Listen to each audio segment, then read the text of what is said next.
Bonsoir mes chers élèves.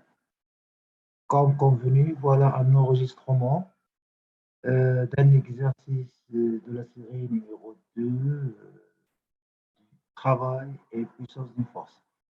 J'ai choisi pour vous l'exercice numéro 8 comme premier exercice enregistré. J'ai lancé cette action afin que vous puissiez réviser votre cours en regardant ces enregistrements et maîtriser vos formules. Bon, on commence alors. Cet exercice, il parle d'un pendule simple, d'une petite, est constitué d'une petite bille de dimension faible, petite bille, c'est-à-dire dimension faible, de masse égale 50 kg, relié à un support fixe par un fil inextensible de longueur L égale à 60 cm et de masse négligeable. Bon, je vais vous présenter ce pendule simple. Le voilà, il a un support. Voilà le support. Voilà le support. Voilà le fil de longueur L. Et voilà la bille de faible dimension. Je vais le faire ici. Attention. Voilà. De faible dimension. Voilà la bille. De faible dimension. Cette position où il se trouve le pendule simple, appelée position d'équilibre. C'est, je vais la noter E, position d'équilibre E. Qu'est-ce qu'on a fait après? On écarte ce pendule de sa position d'équilibre, cette position E, d'un angle θ est égal à 30 degrés. Le voilà, je vais faire un angle θ, je vais l'écarter ici, voilà, d'un angle θ. Et je vais écrire ici, ça c'est la longueur du fil. Ici on a la bille, bien sûr, la bille. Et repéré par sa position, par l'angle θ, 0. Angle θ 0. La voilà. Après, on va lâcher ce pendule sans vitesse initiale. Ça veut dire quoi sans vitesse initiale? Ça veut dire à v est égal à 0. C'est ça la sans vitesse initiale. Ça, c'est la position initiale. Ça, c'est la position initiale. On va le lâcher sans vitesse initiale. La première question. Faire l'inventaire des forces qui s'appliquent à la bille du pendule et la représenter sur un schéma de dispositif. Donc, la bille a une masse M qui est égale à 50 grammes et par conséquent, il a un poids. Voilà. Il a un poids P.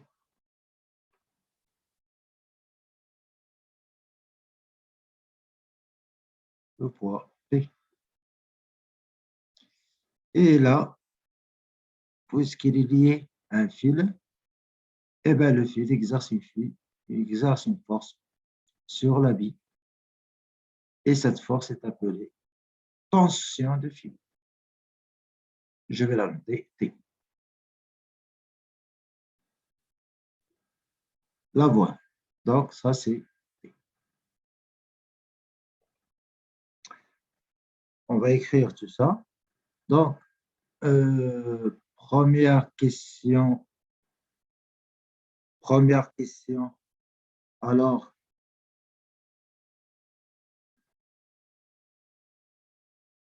première question, c'est l'inventaire des forces. Et pour faire l'inventaire, je vais commencer tout d'abord par le système. Le système, c'est la bille. Le système, c'est la bille. Bien sûr, le référentiel, c'est terrestre. Après, on a le bilan des forces.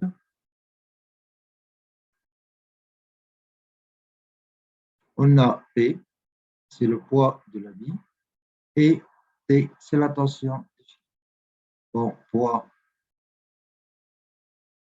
de la vie,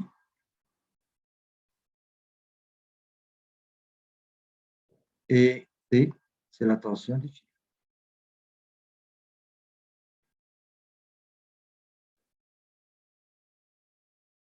C'est la tension du fil. Deuxième question. Déterminer l'expression littérale du poids de la vie du pendule entre sa position initiale et une position quelconque repérée par l'angle θ. Ben, je vais choisir n'importe quelle position entre la position initiale et la position d'équilibre. La trajectoire, je vais essayer de dessiner la trajectoire. La trajectoire de cette bille, elle est circulaire. Je vais essayer de faire, hop, ici la trajectoire. Je vais faire comme ça, voilà. Hop, hop, hop, hop, hop. On va descendre, descendre, descendre. Après, elle va tourner. Après, elle, après, elle monte. Voilà, jusqu'au-là. Donc, ça, c'est la trajectoire de la bille. Je vais choisir une position quelconque, ici, par exemple. Je vais choisir une position quelconque. Je vais la choisir ici, par exemple, à un instant T. Voilà. Et voilà la longueur du fil. Hop.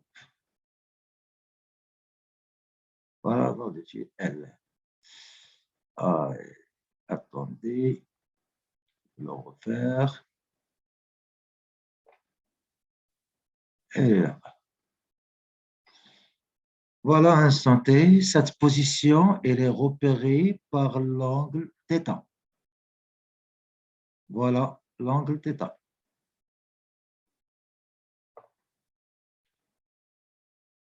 La question est donner l'expression littérale, c'est-à-dire sans calcul, du travail du poids de la bille. Voilà le poids de la bille et voilà la tension du filet.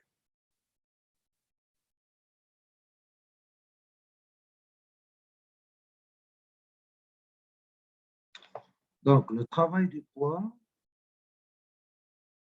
comme il est dans le cours, le travail du poids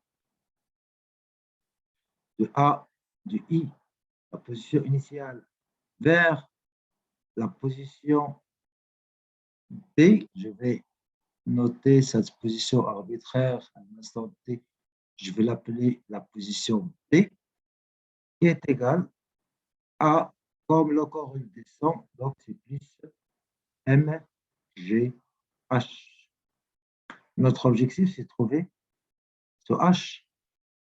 Donc, comme le poids est une force conservative, ça veut dire quoi, force conservative? Ça veut dire qu'il est indépendant, le travail du poids, il est indépendant de la trajectoire du corps, mais elle dépend juste de la position initiale et de la position finale. Donc, par conséquent, on doit choisir notre axe au Z. Je vais le choisir ici. Voilà. Hop, hop, hop, hop. Je vais le choisir ici. Voilà l'axe des Z.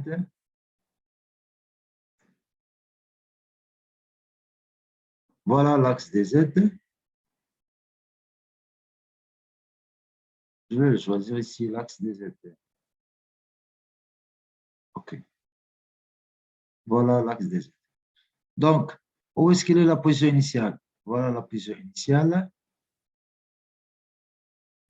Je vais l'appeler ici ZI. Et voilà la position d'arrivée. Je vais l'appeler ZB. Cette différence, cette distance-là, c'est ça, H. Donc, H, c'est quoi? C'est mathématiquement, c'est ça, c'est la géométrie. H, c'est cette longueur moins cette longueur. C'est ça, H. C'est cette longueur-là. Je vais l'appeler, je vais dire ici que j'ai A. Je vais l'appeler AZB. AZB. Et cette longueur-là, je vais l'appeler AZI.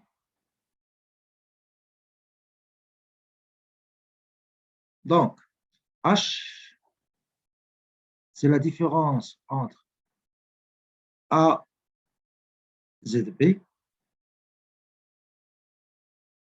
moins AZI.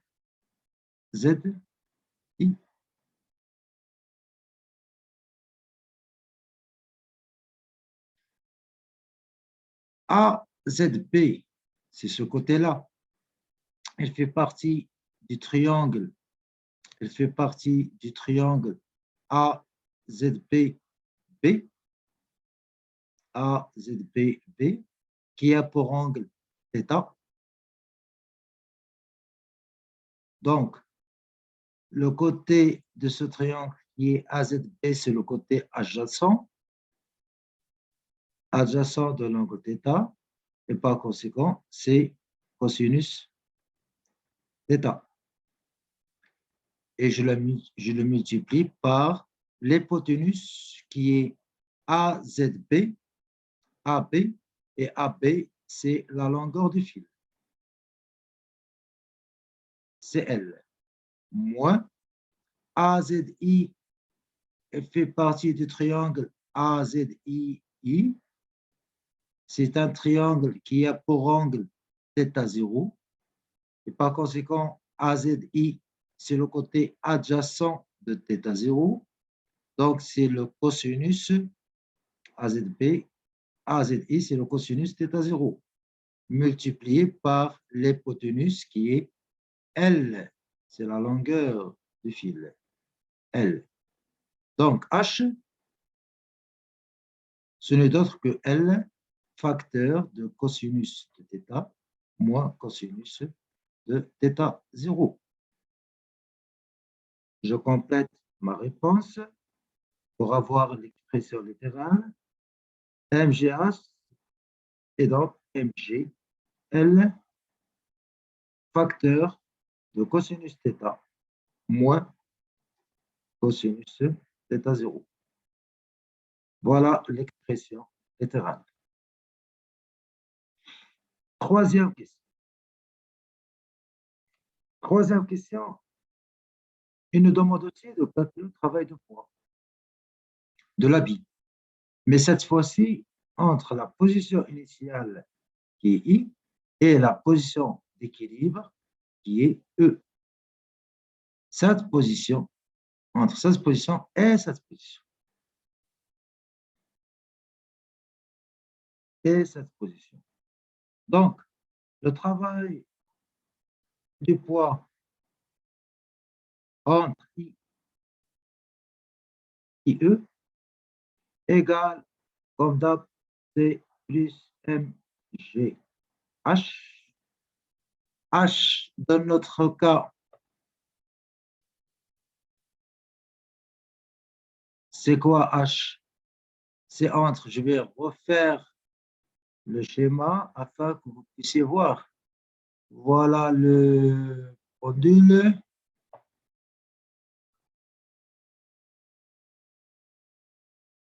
Voilà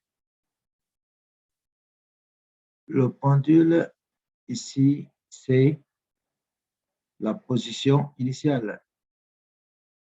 Et voilà l'état à l'équilibre. Il est là.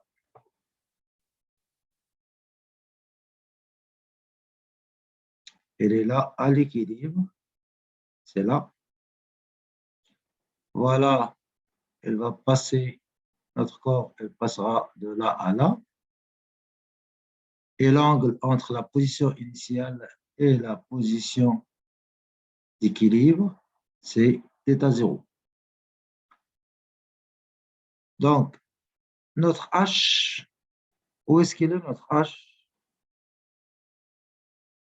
H, ou bien je vais l'appeler H' pour ne pas se mélanger avec l'autre H. Je vais l'appeler H'. Donc, H', c'est la différence entre la position initiale, qui est ZI, et la position d'équilibre E, qui est ZE. Donc, cette différence, cette longueur-là est appelée H'. H', c'est quoi alors? H', c'est cette longueur-là, c'est la longueur du fil.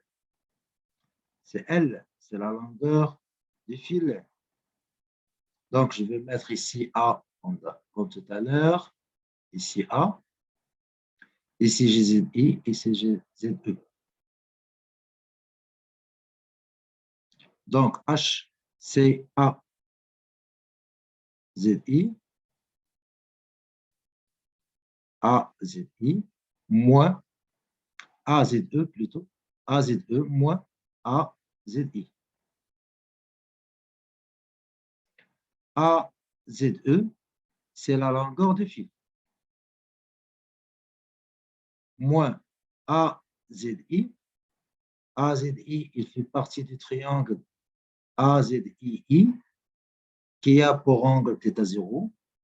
Et par conséquent, le côté AZI, c'est le côté adjacent de θ0, donc c'est le cosinus de θ0, multiplié par l'hypoténuse. L'hypoténuse de ce triangle, c'est AI, et AI, c'est L.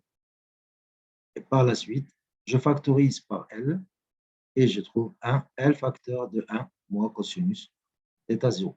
Ça c'est H. Ça, c'est H'. Donc, je complète notre formule. Donc, c'est M, G, H', c'est facteur, c'est L, facteur de 1 moins cosinus θ0. Application numérique, parce qu'il nous demande de calculer le travail de poids. Le travail de poids de I vers E égale à la masse. La masse, c'est 50 grammes. Ça veut dire c'est 50, 10 moins 3 kg, multiplié par G qui est 10, multiplié par L qui est 60 cm, 60, 10 moins 2 au mètre, facteur de 1 moins cosinus de 30. Et on va trouver à peu près 4,010 puissance moins 2 joules. Ça, c'est le travail de poids. De la position initiale vers la position d'équilibre.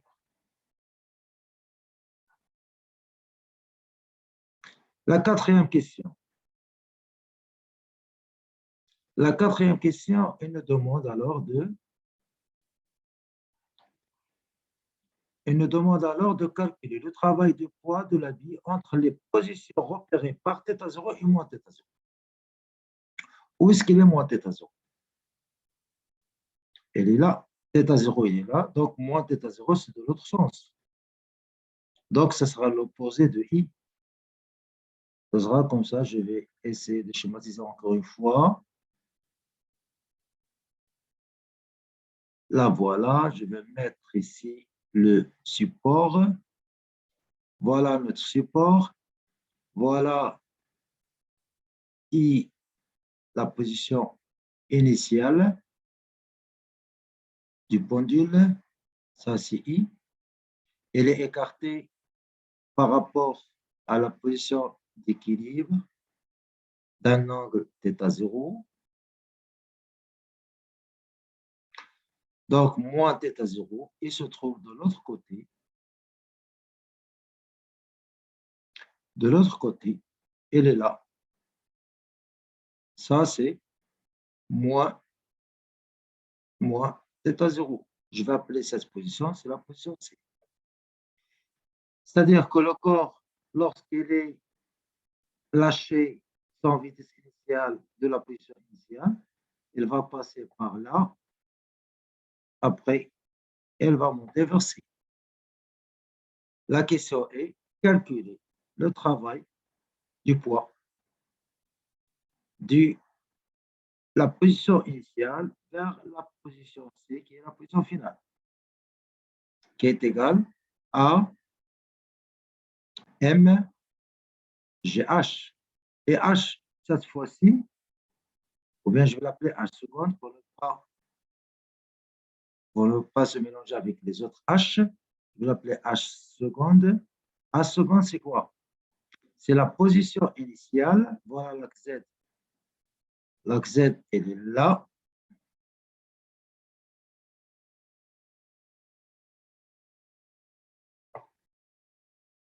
Voilà.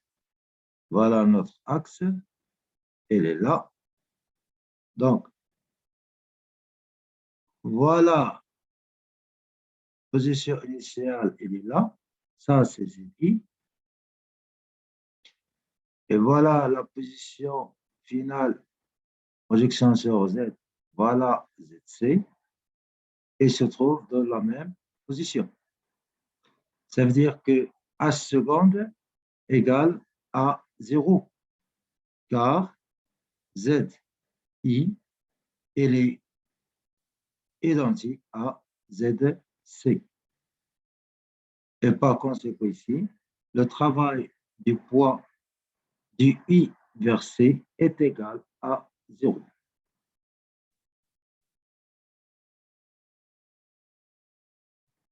Voilà. Ou bien, on calcule la position, le travail du poids du I vers E et de E vers C.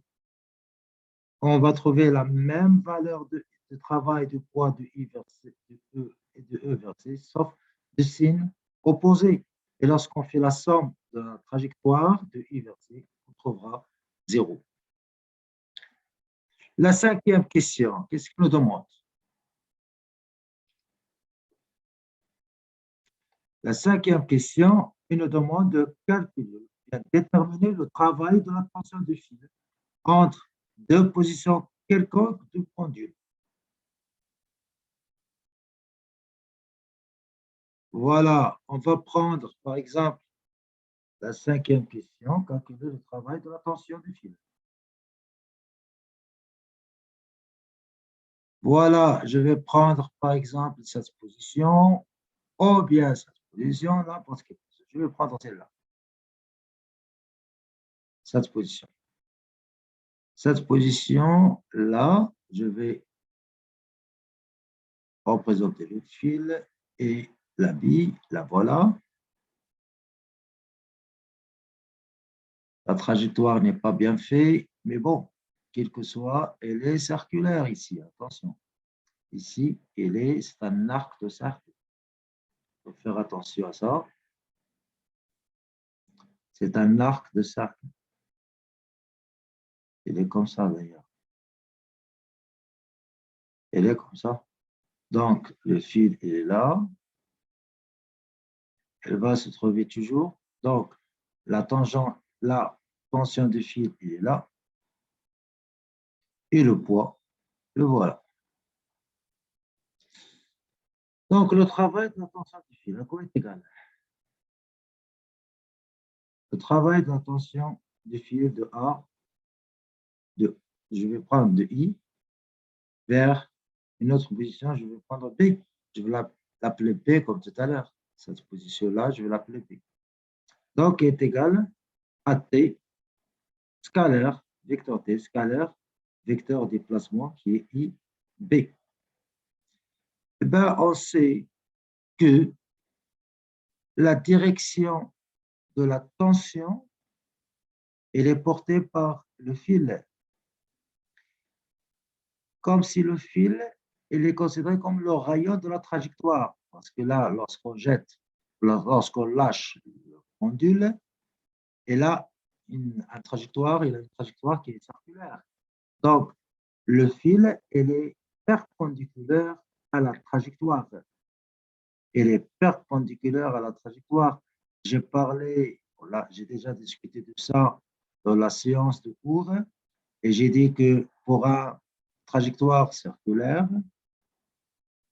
trajectoire circulaire, le rayon, le rayon, il est toujours perpendiculaire à la tangente du cercle. Il est toujours perpendiculaire à la tangente du cercle, et c'est-à-dire au mouvement. Donc, T, il est perpendiculaire à IP, et par conséquent, T scalaire B est égal à 0, car T est perpendiculaire à IP.